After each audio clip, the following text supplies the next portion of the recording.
Hello everyone, welcome to let's crack exam. Guys, I hope कि आप सब अच्छे होंगे। आज मैं आपके लिए यहाँ पे बीएड अंडरस्टैंडिंग एंड डिसिप्लिन यानी कि अनुशासनात्मक विषयों की समझ एमसीक्यू टाइप पार्ट 1 लेकर आया हूँ, जो कि आपके पेपर से संबंधित होंगे और आपके लिए मोस्ट इम्पोर्टेंट क्वेश्चन सीरीज होने वाली है। गाइस, अगर आपने अभी तक हमारा चैनल सब्सक्राइब नहीं किया है तो चैनल को सब्सक्राइब कर लीजिएगा और साथ में बेल आइकन को जरूर प्रेस कीजिएगा ताकि आपको आने वाली वीडियो का नोटिफिकेशन जल्द से जल्द मिल जाए। गाइज, एक और बात है, अगर आपने अभी तक हमारा टेलीग्राम चैनल ज्वाइन नहीं किया है तो टेलीग्राम चैनल ज्वाइन कर लीजिएगा, क्योंकि इस वीडियो में जो भी पढ़ाने जा रहा हूँ इसकी पीडीएफ फाइल आपको टेलीग्राम चैनल पर मिल जाएगी।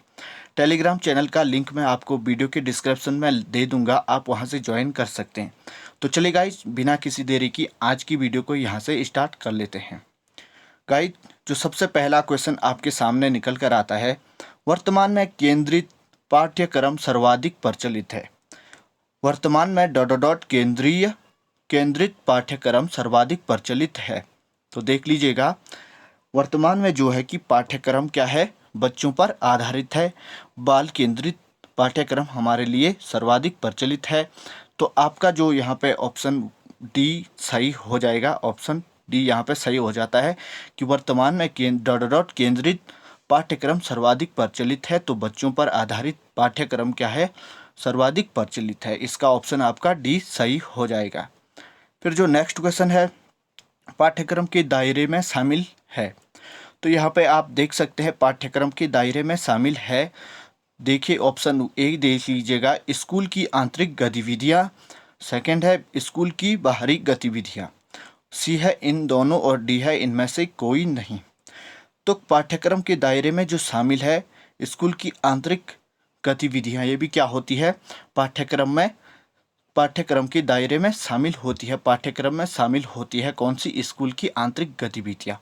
और साथ में क्या होती है, स्कूल की बाहरी गतिविधियाँ भी क्या होती है, पाठ्यक्रम में शामिल होती है। तो यहाँ पे जो ऑप्शन आपका हो जाता है सी ऑप्शन सही हो जाता है यहाँ पे इन दोनों में, यानी कि स्कूल की आंतरिक गतिविधियां और स्कूल की बाहरी गतिविधियां दोनों क्या हो जाएगा, यहाँ पे सही हो जाता है।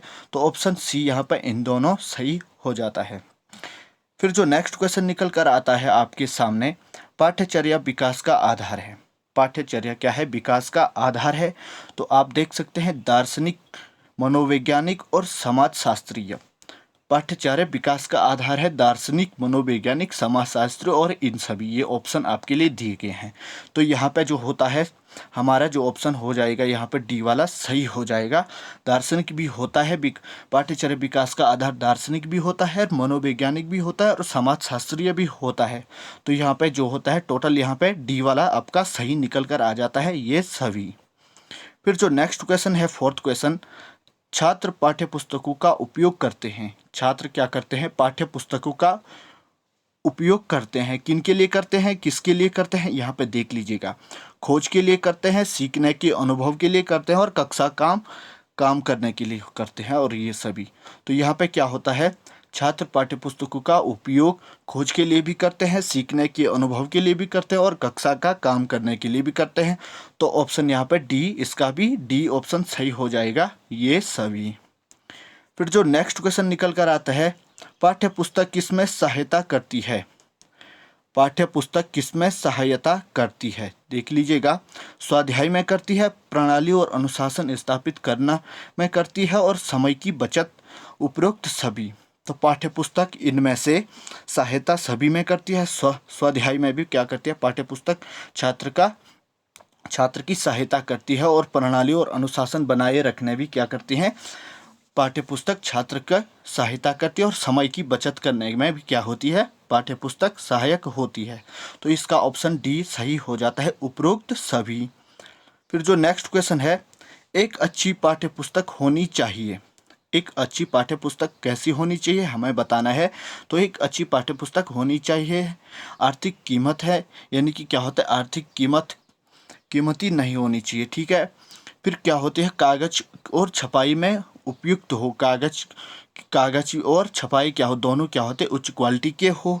फिर छात्रों के लिए उपयुक्त प्रस्तुति हो, छात्रों की क्या होता है, छात्रों के लेवल की प्रस्तुति हो, छात्रों के मानसिक, सामाजिक और अन्य जो भी होते हैं पहलू को देखते हुए यहाँ पे क्या होते प्रस्तुति होती है। उपरोक्त सभी, तो एक अच्छी पाठ्य पुस्तक होनी चाहिए उपरोक्त सभी, यहाँ पे ऑप्शन डी सही हो जाता है।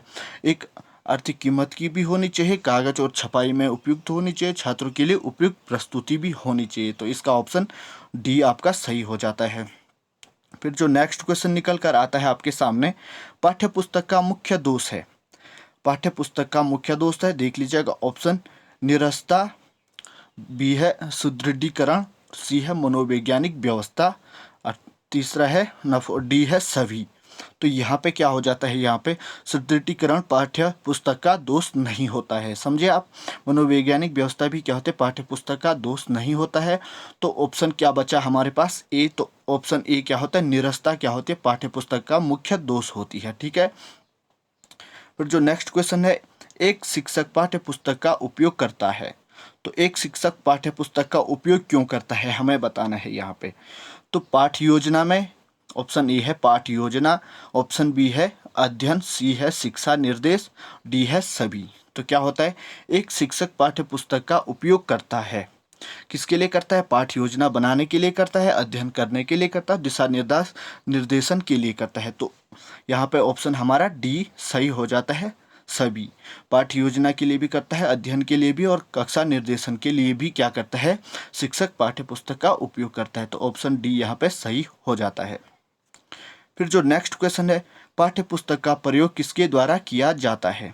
तो पाठ्य पुस्तक का प्रयोग किसके द्वारा किया जाता है, ऑप्शन ए शिक्षक के लिए, ऑप्शन बी छात्र के लिए, ऑप्शन सी ए और बी दोनों के लिए, ऑप्शन डी है उपयुक्त सभी। तो पाठ्य पुस्तक का प्रयोग किसके द्वारा किया जाता है। तो पाठ्य पुस्तक का प्रयोग शिक्षक के द्वारा भी किया जाता है और छात्र के द्वारा भी किया जाता है। तो ऑप्शन क्या हो जाएगा इसमें, सी सही हो जाएगा, ए और बी दोनों क्या है, सही है। तो सी वाला ऑप्शन हमारा सही हो जाता है। फिर जो नेक्स्ट क्वेश्चन निकल कर आता है, पाठ्य पुस्तक का चुनाव करते समय ध्यान में रखना चाहिए। पाठ्य पुस्तक का चुनाव करते समय ध्यान में रखना चाहिए, तो हमें क्या ध्यान में रखना चाहिए, पाठ्य पुस्तक का चुनाव करते समय प्रस्तुति, लागत, संगठन और सभी।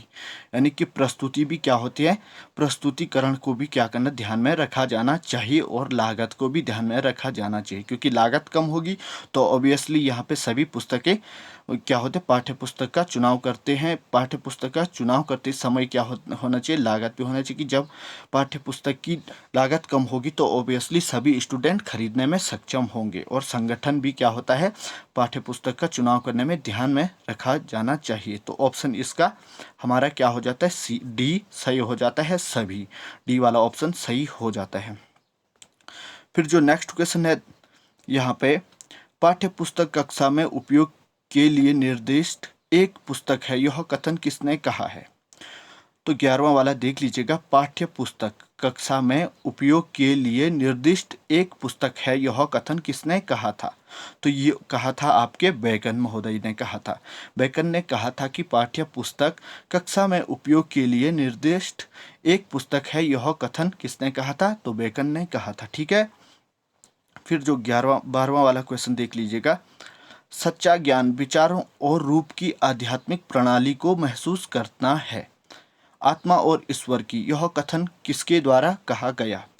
सच्चा ज्ञान विचारों और रूप की आध्यात्मिक प्रणाली को महसूस करना है, आत्मा और ईश्वर की, यह कथन किसके द्वारा कहा गया है। तो ये कहा गया है आपके प्लेटो के द्वारा कहा गया है कि सच्चा ज्ञान क्या है, विचारों और रूप की आध्यात्मिक प्रणाली को महसूस करना है, आत्मा और ईश्वर की, ठीक है। फिर जो नेक्स्ट क्वेश्चन है, ज्ञान के घटकों में शामिल है। ज्ञान के घटकों में शामिल है, एक धारणा है, ज्ञान क्या है, एक धारणा है, डेटा है, अनुमान के तरीके हैं और सभी हैं। तो ये इसका ऑप्शन हमारा है, इसका भी क्या हो जाता है, डी वाला ऑप्शन सभी सही हो जाता है, क्योंकि ज्ञान के घटक में हम धारणा को भी शामिल करते हैं, डेटा को भी करते हैं और अनुमान को भी करते हैं, समझे।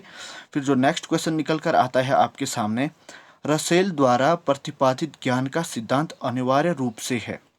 रसेल द्वारा प्रतिपादित ज्ञान का सिद्धांत अनिवार्य रूप से है, तो क्या है, संदेह। समझे आप कि रसेल द्वारा प्रतिपादित ज्ञान का सिद्धांत अनिवार्य रूप से है रसेल। समझे, रसेल महोदय के द्वारा प्रतिपादित ज्ञान का सिद्धांत अनिवार्य रूप से है संदेह है। ठीक है। फिर जो नेक्स्ट और लास्ट क्वेश्चन आपके सामने निकल कर आता है, प्लेटो ने डॉट डॉट डॉट को ज्ञान का मुख्य स्रोत स्वीकार किया है।